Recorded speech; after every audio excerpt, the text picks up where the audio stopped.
이 시간 말씀의 제목은 예수님이 이 땅에 오심, 이런 제목으로 말씀을 증거하겠습니다. 이 시간은 예수님에 대해서 주로 증거하고자 합니다. 우리 예수님에 대해서 말씀을 증거하자면 한도 끝도 없겠지만 본문에 나타나 있는 내용을 중심으로 우리 예수님에 대해서 증거할 때에 잘 기억하시고 또 이렇게 실제로 믿고 섬길 수 있는 여러분이 다 되셨으면 좋겠습니다. 우리 예수님은 영원 전부터 계셨던 하나님의 아들이십니다. 제2위이신 성자 하나님이신 것입니다. 요한복음 1장 1절 말씀 우리 같이 한번 읽어보겠습니다. 태초에 말씀이 계시니라. 이 말씀이 하나님과 함께 계셨으니 이 말씀은 곧 하나님이시니라.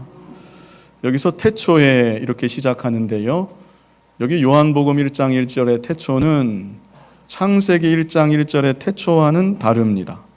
창세기 1장 1절에 태초에 하나님이 천지를 창조하시니라 말씀했는데요, 여기서 태초는 우주 만물의 처음 시작을 의미하는 것입니다. 그런데 요한복음 1장 1절에서 태초는 영원 전을 의미하는 것입니다. 그리고 말씀이 계시니라 그랬는데 여기서 말씀이 예수 그리스도를 의미합니다. 그래서 요한복음 1장 1절이 우리에게 무엇을 알려주는가? 두 가지를 알려주는데요, 먼저는 예수님이 영원 전부터 하나님과 함께 계셨다는 사실을 알려줍니다. 그리고 두 번째는 요한복음 1장 1절 끝에 이 말씀은 곧 하나님이시니라 그랬는데 예수님은 하나님이시다, 이 사실을 알려주는 것입니다. 인간의 역사로는 예수님이 지금부터 약 2000여 년 전에 베들레헴 마구간에서 태어나시고 말구유에 누이셨습니다. 그러나 예수님의 존재가 그때부터 시작된 것이 아니라는 것입니다. 우리 예수님은 언제부터 계셨습니까? 영원 전부터 계셨습니다. 그리고 예수님은 누구십니까? 하나님이십니다. 우리가 이 사실을 분명하게 믿고 고백해야 합니다.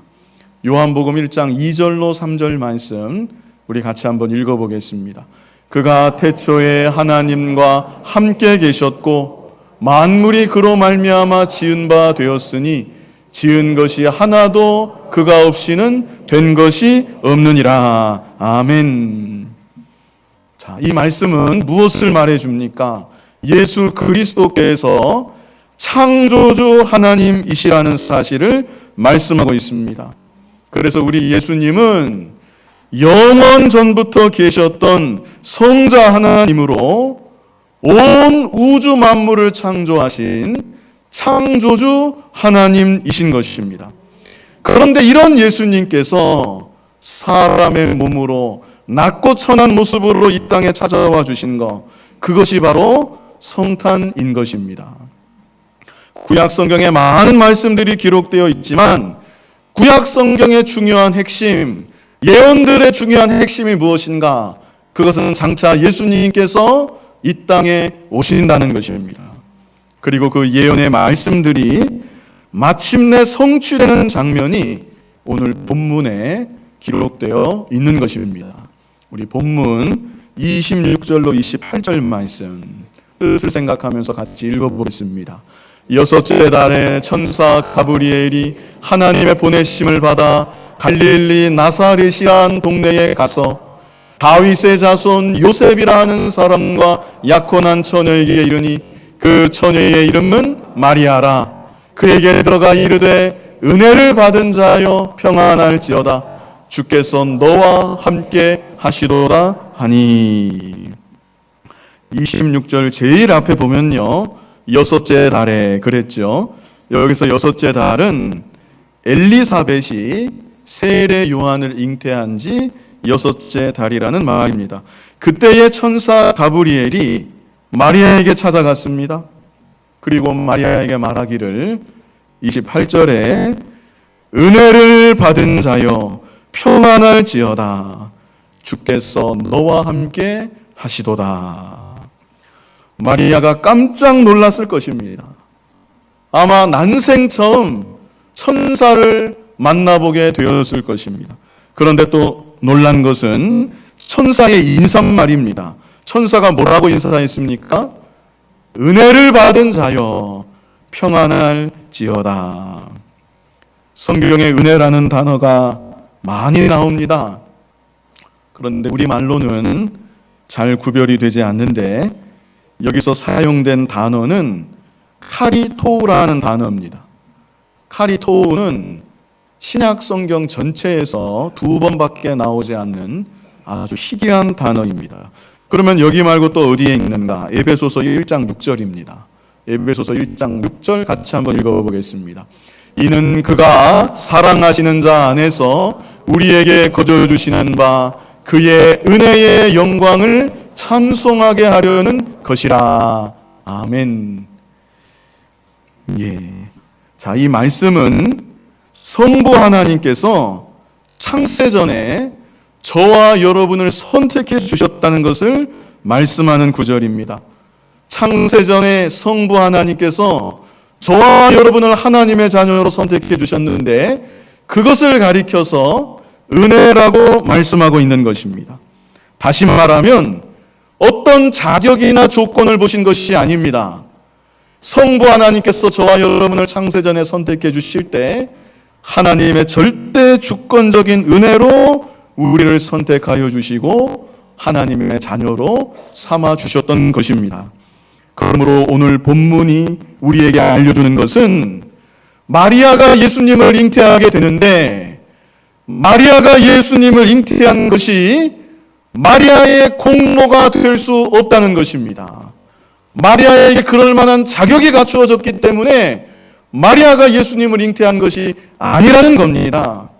하나님의 절대 주권 가운데 하나님께서 마리아를 선택하여 주신 것이고 마리아를 그만한 그릇으로 준비하여 주신 것이고 그리고 때가 되매 마리아의 태를 사용하여 주신 것입니다.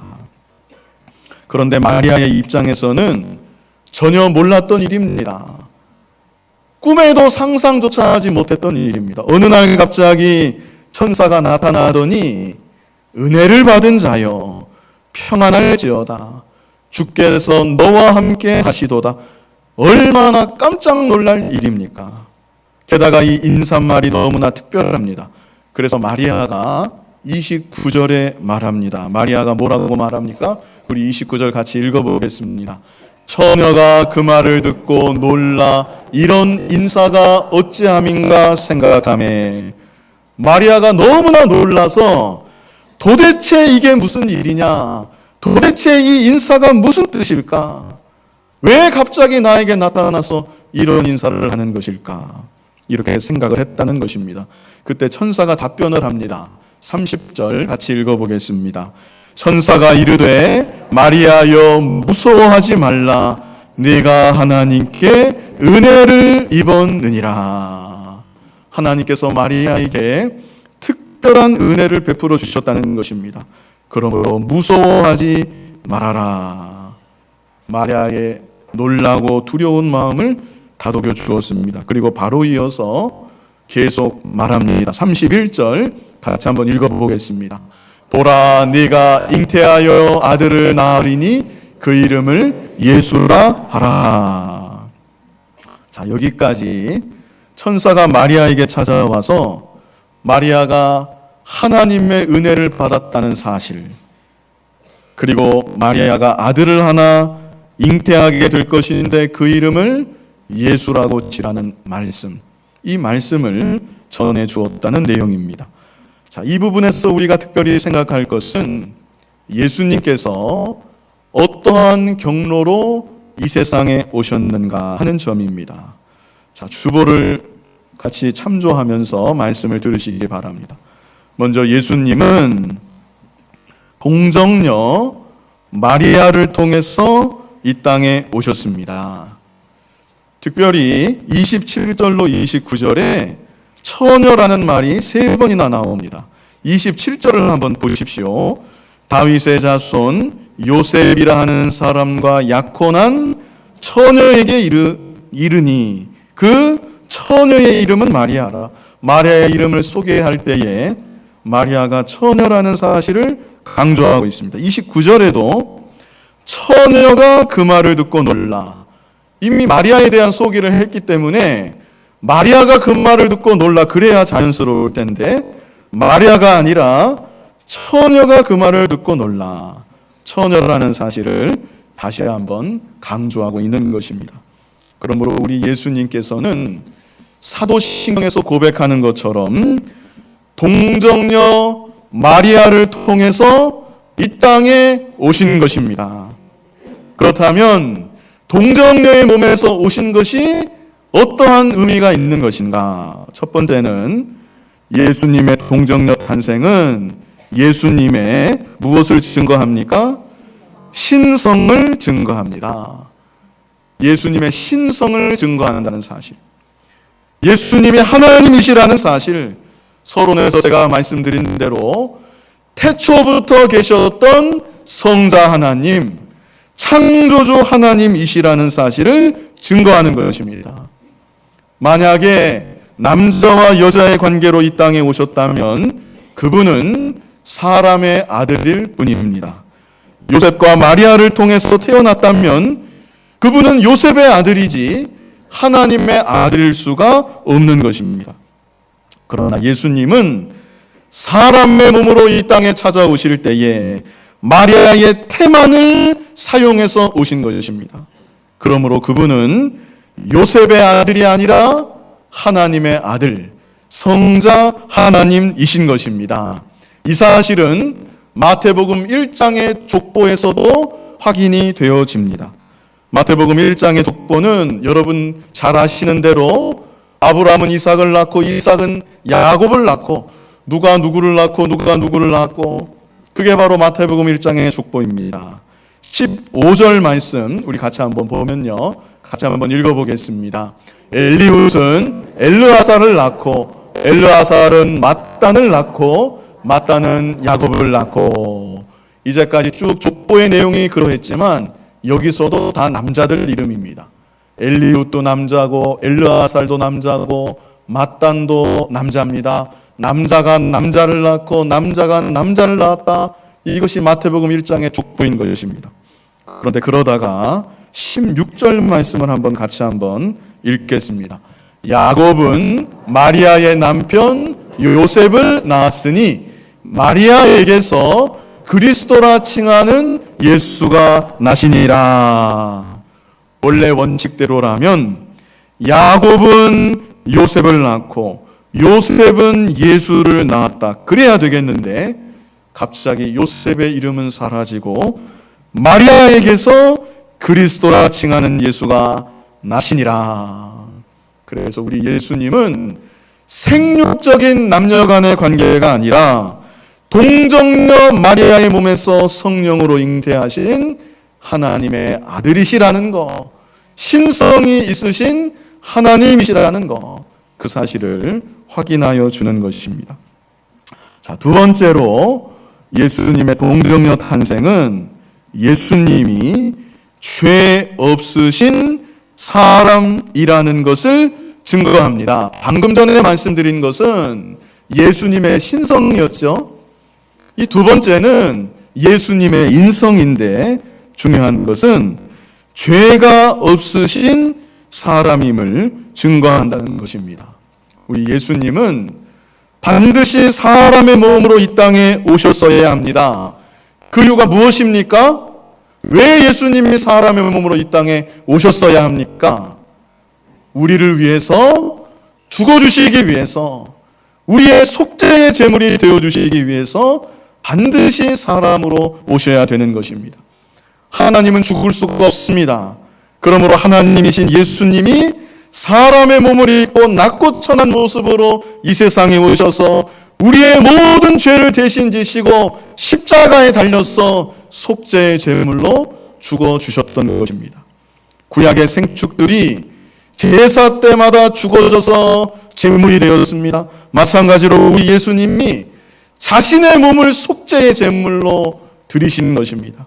완전한 단번 속죄의 제사로 자신의 완전한 몸을 드리심으로 우리 모든 택한 백성들의 죄를 단번에 담당하여 주신 것입니다. 그런데 만약 예수님께서 죄가 있다면 예수님은 우리의 죄를 대속하실 수가 없습니다. 죄의 삭은 사망이라고 했는데 예수님에게 죄가 있다면 예수님은 자기의 죄값으로 죽어야지 다른 누구의 죄를 대속할 수가 없는 것입니다. 그런데 모든 인간은, 이 땅에 태어나는 모든 인간은 아담의 원죄로 말미암아 태어나면서부터 죄인입니다. 죄성을 가지고 태어나는 것입니다. 그러나 우리 예수님은 동정녀 마리아의 몸에서 성령으로 잉태하심으로 아담의 원죄로부터 자유로운 죄 없으신 사람의 모습으로 이 땅에 오신 것입니다. 그뿐 아니라 우리 예수님은 33년 생애 동안 단 한 번도 죄를 지으신 일이 없습니다. 그러므로 우리의 모든 죄를 대신 담당하실 수 있는 속죄 제물이 되실 수 있는 것입니다. 우리 히브리서 4장 15절 말씀 같이 한번 읽어보겠습니다. 우리에게 있는 대제사장은 우리의 연약함을 동정하지 못하시리가 아니요 모든 일에 우리와 똑같이 시험을 받으신 이로되 죄는 없으시니라. 아멘. 우리에게 있는 대제사장이 우리 예수님이십니다. 우리와 같은 사람의 몸으로 오셔서 온갖 시험과 환난과 고통을 당하셨지만 죄는 없으시니라. 죄 없으신 예수님이라는 사실을 이렇게 증거하고 있습니다. 그래서 창조주 하나님이 이 땅에 사람의 몸으로 오실 때 동정녀 마리아의 몸을 통해서 오셨다는 것, 거기에는 이렇게 두 가지 중요한 의미가 있음을 보았습니다. 그리고 우리 예수님은 또한 어디를 통해서 오셨습니까? 요셉의 집안을 통하여 오셨습니다. 이것은 또 어떤 의미가 있는가? 본문 27절 제일 처음에 보면요, 다윗의 자손 요셉이라 하는 사람, 이렇게 말씀하고 있습니다. 그래서 요셉은 누구의 자손입니까? 다윗의 자손입니다. 구약의 수많은 예언들이 장차 메시아가 오시는데 다윗의 후손으로 오실 것을 예언했습니다. 그러므로 예수님께서 요셉의 집안을 통하여서 오심은 다윗의 후손으로 오신다는 구약의 모든 예언들을 성취하시는 일이었습니다. 우리 사무엘하 7장 16절로 17절 말씀 같이 한번 읽어보겠습니다. 사무엘하 7장 16절로 17절 말씀 같이 읽겠습니다. 내 집과 내 나라가 내 앞에서 영원히 보존되고 내 왕위가 영원히 견고하리라 하셨다 하라. 나단이 이 모든 말씀들과 이 모든 계시대로 다윗에게 말하니라. 다윗에게 말하니라 그랬죠. 그래서 16절을 보시면 내 집은 누구 집입니까? 다윗의 집입니다. 내 나라는 다윗의 나라입니다. 내 앞에서 영원히 보존되고 내 왕이 다윗의 왕위를 말합니다. 다윗의 왕위가 영원히 견고하리라 이렇게 말씀하셨는데 기원전 586년에 이스라엘은 완전히 망합니다. 다윗의 왕조가 완전히 몰락하고 만 것입니다. 그래서 여기 기록된 예언의 말씀은 장차 다윗의 후손 가운데 만왕의 왕이신 예수 그리스도가 오신다는 것, 그리고 예수 그리스도의 왕위가 영원히 견고할 것을 예언한 말씀인 것입니다.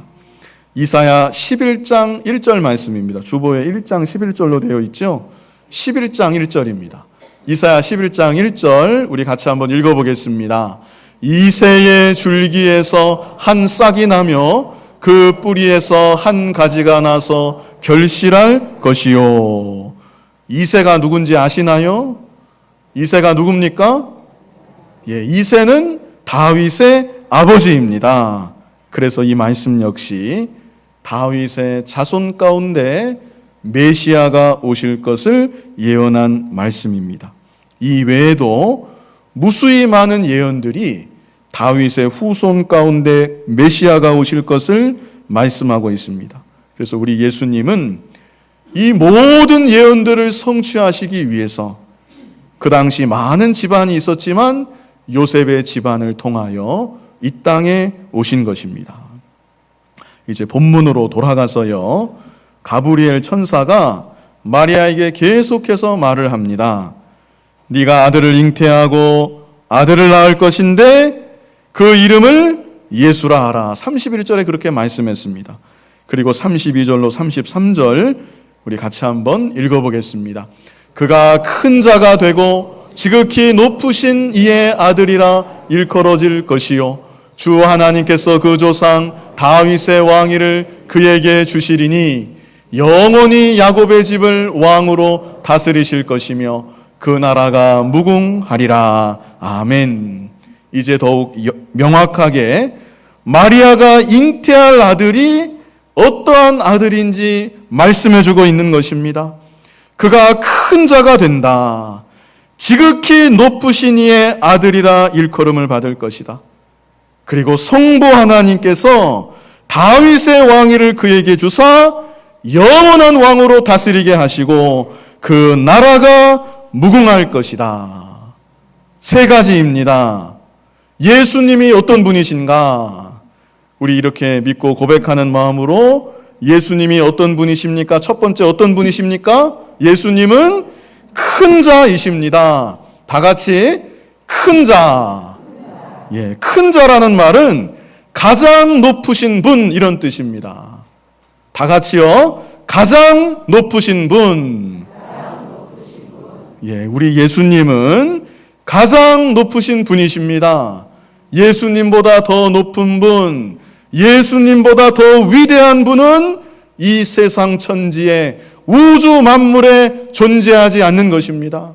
그리고 예수님은 어떤 분이십니까? 두 번째로 지극히 높으신 하나님의 아들. 하나님의 아들이라는 것은 우리 예수님이 성자 하나님이신 것을 말합니다. 사람의 아들은 사람이죠. 소의 아들, 아들이라 그래서 좀 이상하지만 아무튼 소의 아들은 소입니다. 그래서 하나님의 아들은 예수님이 하나님이시라는 것을 말하는 것입니다. 예수님의 인성을 강조하면서 인자라는 말을 했죠. 인자는 사람의 아들이라는 뜻입니다. 그래서 하나님의 아들은 예수님이 하나님이시라는 것. 그리고 예수님은 세 번째로 어떤 분이십니까? 영원한 왕. 큰 소리로 한번 같이 해보겠습니다. 예수님 어떤 분이세요? 영원한 왕. 영원한 왕이신 우리 예수님이신 것입니다. 이제도 우리 예수님이 모든 나라들을 주관하고 계시고 권세들을 주관하고 계시고 인간계, 물질계, 영계 우리 예수님이 다스리시고 통치하고 계신 것입니다. 그리고 예수님의 나라는 무궁한 나라입니다.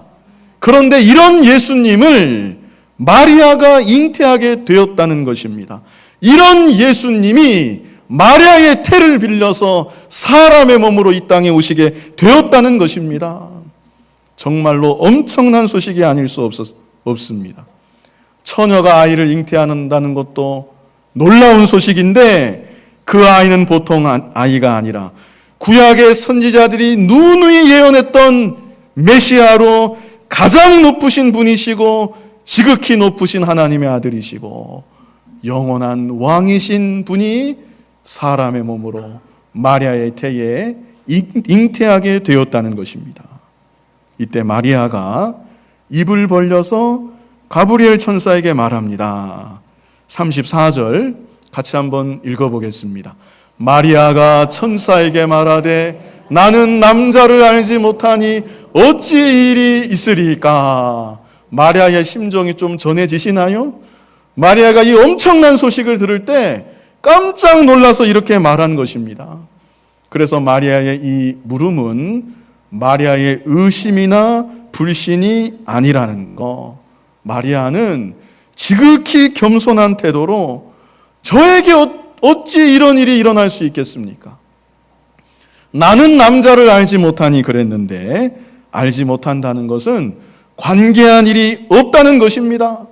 저는 한 번도 그러한 일이 없는데 제가 어떻게 잉태를 하고, 그것도 보통 사람도 아니라 영원한 왕이신 지극히 높으신 분이 제 몸에 잉태가 될 수 있겠습니까?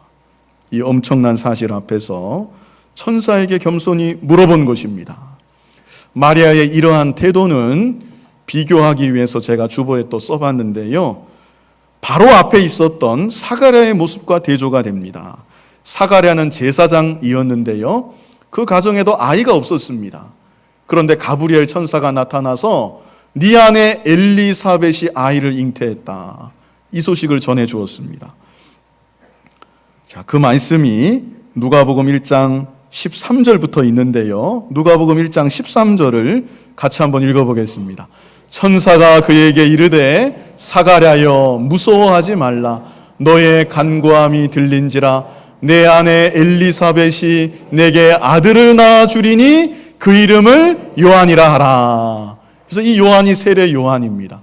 예수님보다 6개월 먼저 왔던 세례 요한을 사가랴 아내 엘리사벳이 잉태하게 될 것을 이 천사가 말해준 것입니다. 그리고 14절부터 세례 요한에 대해서 구체적으로 설명해 주었습니다. 우리 14절로 17절 뜻을 생각하면서 같이 읽어보겠습니다. 너도 기뻐하고 즐거워할 것이요 많은 사람도 그의 태어남을 기뻐하리니 이는 그가 주 앞에 큰 자가 되며 포도주나 독한 술을 마시지 아니하며 모태로부터 성령의 충만함을 받아 이스라엘 자손을 주 곧 그들의 하나님께로 많이 돌아오게 하겠음이라. 그가 또 엘리야의 심령과 능력으로 주 앞에 먼저 와서 아버지의 마음을 자식에게 거스리는 자를 의인의 슬기에 돌아오게 하고 주를 위하여 세운 백성을 준비하리라. 이렇게 자세히 말해 주었습니다. 천사장 사가랴가 세례 요한에 대해서 이렇게 구구절절히 말해 준 것입니다. 그런데 그러함에도 이에 대한 사가랴의 반응이 무엇이었는가? 18절 말씀이 있는데요, 우리 18절 같이 읽어보겠습니다. 사가랴가 천사에게 이르되 내가 이것을 어떻게 알리요? 내가 늙고 아내도 나이가 많으니이다. 사가랴가 믿은 겁니까? 안 믿은 겁니까? 안 믿은 겁니다. 천사가 직접 나타나서 한마디 툭 던진 것도 아니고 너무나 진지하게 여러 가지 설명으로 말해 주었는데, 그래서 그의 아내 엘리사벳이 세례 요한을 잉태한다는 것을 알려주었는데 사가랴는 제사장임에도 믿지 않았습니다. 그래서 그 결과 우리 19절로 20절 같이 한번 읽어보겠습니다. 천사가 대답하여 이르되 나는 하나님 앞에 서 있는 가브리엘이라. 이 좋은 소식을 전하여 내게 말하라고 보내심을 받았노라.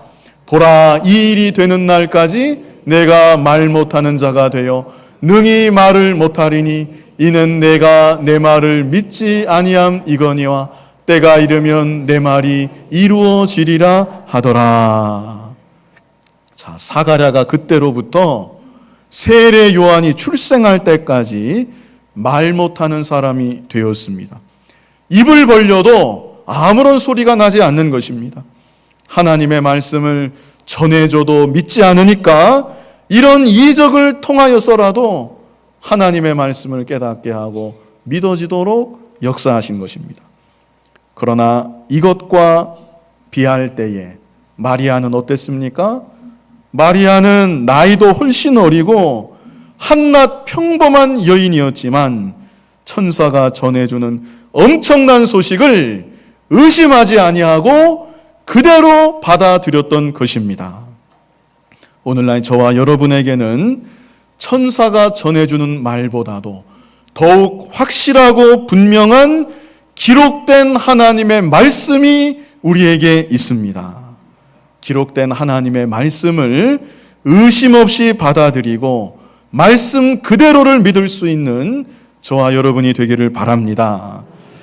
마리아가 천사에게 질문했고요. 마리아의 질문에 천사가 좀 더 자세하게 설명을 해줍니다. 35절 말씀, 우리 본문 35절을 같이 읽겠습니다. 천사가 대답하여 이르되 성령이 내게 임하시고 지극히 높으신 이의 능력이 너를 덮으시리니 이러므로 나실 바 거룩한 이는 하나님의 아들이라 일컬어지리라. 아멘. 사람의 이성으로는 도저히 불가능한 일입니다. 그러나 성령께서 역사하심으로 네가 아이를 잉태할 것이다. 그리고 네가 낳을 아이는 하나님의 아들이라 일컬음을 받을 것이다. 다시금 분명하게 마리아에게 말해 주었습니다. 36절로 37절 같이 읽겠습니다. 보라, 내 친족 엘리사벳도 늙어서 아들을 배웠느니라. 본래 임신하지 못한다고 알려진 이가 이미 6달이 되었나니 대저 하나님의 모든 말씀은 능하지 못하심이 없느니라. 아멘.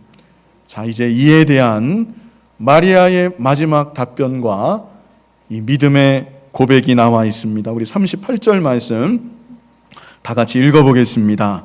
마리아가 이르되 주의 여종이오니 말씀대로 내게 이루어지이다 하매 천사가 떠나가니라.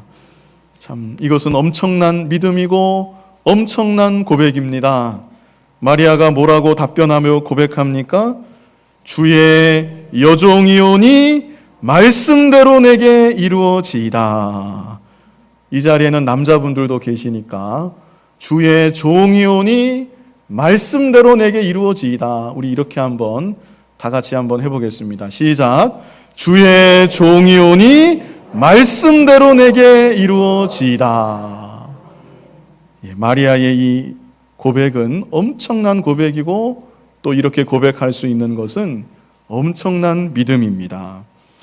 말씀대로 그대로 이루어진다면 어떻게 됩니까? 마리아는 아무도 모르는 아이를 갖게 되는 것입니다. 사실 제가 하나님의 아들을 잉태한 겁니다. 이거는 제 아이가 아니에요. 요셉의 아들도 아니에요. 이 아이는 하나님의 아들입니다. 그 말을 누가 믿어주겠습니까? 천사가 좀 더 머물면서 마리아가 하나님의 아들을 잉태했습니다. 좀 선전해주고 떠나면 좋았겠는데 마리아에게만 살짝 얘기하고 그냥 휙하니 가버렸습니다. 누가 마리아의 말을 믿어주겠습니까? 다른 사람은 그렇다 치고 약혼한 요셉에게는 어떻게 설명을 합니까? 인간의 생각을 하자면 보통 복잡한 문제가 아닙니다. 그러나 마리아는 모든 문제들을 다 하나님께 맡기고 주의 여종이오니 말씀대로 내게 이루어지이다. 이 순간 마리아는 하나님의 뜻을 위해서 자신의 모든 것을 희생할 각오를 한 것입니다. 이 일로 인하여서 사람들에게 오해를 받든지 멸시를 받든지 미움을 받든지 약혼한 요셉에게 파혼을 당하든지 심지어 잘못되면 약혼한 여자가 남모르는 아이를 가졌으니 간음한 죄로 돌에 맞아서 죽을 수도 있습니다. 그러나 그 모든 것을 다 하나님께 맡긴 것입니다. 저는 뭐가 되었든지 저는 어떻게 되었든지 하나님의 뜻만을 이루어 주시옵소서. 하나님의 뜻만이 이루어지기를 바랍니다. 이것이 바로 마리아의 믿음이고 고백이었던 것입니다. 주의 종이오니 말씀대로 내게 이루어지이다. 주의 종이오니 하나님의 뜻대로 이루어 주시옵소서. 이런 믿음과 고백이 저와 여러분에게도 있기를 바랍니다. 이 시간 예수님이 이 땅에 오심, 이런 제목으로 말씀을 증거했습니다. 사실 오늘 말씀을 정확하게 깨달으시고 이대로 믿고 고백하신다면 이단에게 미혹될 일이 절대로 없습니다. 예수님에 대해서 잘못 믿고 잘못 증거하기 때문에 그것이 이단인 것입니다. 다른 모든 것이 성경적인 것 같고 경건하게 보이고 바로 된 것 같을지라도 예수님에 대한 바른 믿음과 바른 고백이 없다면 그것은 무조건 이단이고 이단에는 구원이 없는 것입니다. 여호와의 증인도 마찬가지고 요즘 대표적으로 활개를 치는 신천지, 그들이 믿는다는 예수와 우리가 믿는 예수는 전혀 다른 것입니다. 그들의 간판도 교회라고 합니다. 그러나 신천지는 기독교의 여러 종파 가운데 하나가 아니고 완전히 이단입니다. 그런데 여러분이 신천지 사람에게 당신 예수님 믿습니까? 물어보면 예수님 믿는다 그럴 거예요. 당신들 이만희를 믿지 않습니까? 그러면 열애열, 우리가 왜 이만희를 믿습니까? 우리도 예수님을 믿습니다. 아마 이렇게 대답을 할 겁니다.